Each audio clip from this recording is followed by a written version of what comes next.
அஸ்ஸலாமு அலைக்கும் வரஹ்மத்துல்லாஹி வ தஆலா பரகாத்துஹு. இந்த புனிதமிக்க ஆஷுராவுடைய நோன்பு நாளை நாம் அடைந்திருக்கின்றோம். அல்லாஹு தஆலாவுக்கு நாம் நன்றி கூற வேண்டும். அல்ஹம்துலில்லாஹ். இந்த ஆஷுராவுடைய நோன்பில் அதிகமாக செய்யக்கூடிய அமல் என்னவென்றால், அதிகமாக அல்லாஹ்விடம் நாம் பாவ மன்னிப்பு கேட்க வேண்டும். இஸ்திக்ஃபார் அதிகமாக நாம் செய்ய வேண்டும். அது மட்டுமல்ல, அதிகமாக துஆ செய்ய வேண்டும். ஏனென்றால் நபி ஸல்லல்லாஹு அலைஹி வஸல்லம் அவர்கள் கூறியிருக்கிறார்கள், அத்துஆ முஹ்ல் இபாதா.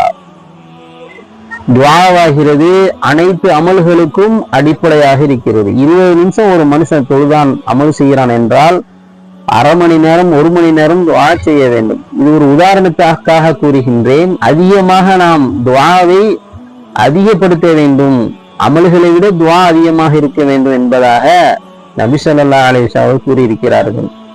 இந்த நோன்பு நாட்களில் நாம் பயன்படுத்தக்கூடிய விஷயம் என்னவென்றால், நபிமார்கள் செய்ய துஆக்களாகிய சூரா யூனுஸ், லா இலாஹ இல்லா அன்த சுப்ஹானக இன்னி குன்து மினல் ஸாலிமீன், இந்த பவருள்ள துஆவை நாம் அதிகமாக ஓதுவதன் காரணமாக அல்லாஹ் தஆலாவுடைய பொருத்தத்தை அடையக்கூடிய பாக்கியம் கிடைக்கின்றது.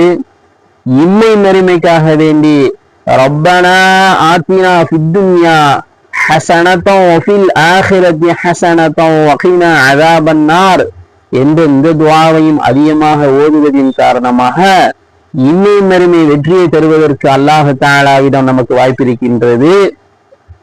கஷ்டங்களையும் துன்பங்களையும் அல்லாஹ் தஆலா நீக்குவதற்கு அல்லாஹும்ம இன்னி அஊது பிக மினல் ஹம்மி வல் ஹஸன் وأعوذ بك من العجز والكسل وأعوذ بك من غلبة الدين قهر الرجال என்ற இந்த துஆவையும் நாம் அதிகமாக முடிந்தவரை இந்த நோன்பு நாளில் நாம் ஓதி அல்லாஹ் தஆலாவுடைய பொருத்தத்தை அடைவதற்கு